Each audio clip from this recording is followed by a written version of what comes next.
আপনি কি সারাদিন গুটিসুটি মেরে বসে থাকেন? অফিসে যেতে মন চায় না, গেলেও কাজ করার বদলে বসে থাকেন।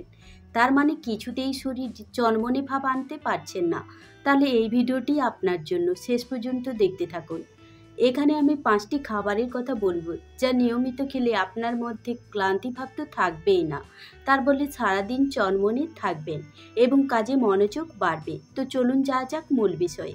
আমি অনেককেই দেখেছি রাতে ঠিকভাবে ঘুমানোর পরও সবসময় ক্লান্তি ভাব, কাজকর্ম করার কোনো মনোযোগ নেই, যদিও বা একটু কাজ করে তারপর সারাদিন পড়ে পড়ে ঘুমায়।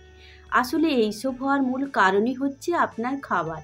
আশেপাশে লক্ষ্য করলে দেখবেন যারা ভেবেচিন্তে খাবার খান, অর্থাৎ সঠিক গাইডলাইন মেনে চলেন, তাদের ধারে কাছেও ক্লান্তি ভাব আসে না। তারা সারাদিন ফুল এনার্জিতে থাকেন। তো চলুন কি সেই খাবার একে একে জেনে নিন। প্রথমত লেবু জল। সারাদিন চনমনে থাকতে সকালটা শুরু করুন লেবু জল দিয়ে। এখানে আপনি দুটো বেনিফিট পাবেন: এক, শরীরকে ডিটক্স করতে পারবেন; দুই, ক্লান্তি দূর হবে। দ্বিতীয়ত ওটস, তার মানে আমি বলছি সকালের ব্রেকফাস্টটা ওটস খান। ওটসে কমপ্লেক্স ও কার্বোহাইড্রেট থাকে, যা ধীরে ধীরে শরীরে এনার্জি বাড়বে, যার ফলে আপনি সারাদিন কাজে ফোকাস করতে পারবেন।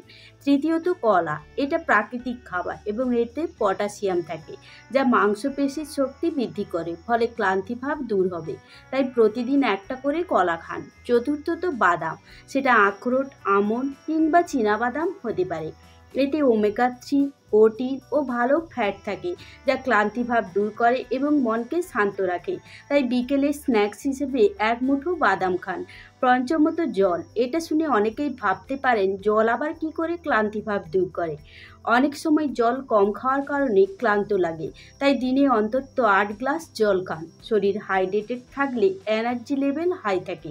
সুতরাং বোঝা গেল আপনার খাবারই আপনার শক্তি। তাই বাইরের রংচঙ্গি খাবার ছুঁড়ে ফেলে ঘরের সহজ খাবার খান। তাহলে আজ থেকেই শুরু করুন আর ক্লান্তিকে বাই বলুন। আজকের ভিডিওটি দেখার জন্য আপনাকে অনেক অনেক ধন্যবাদ।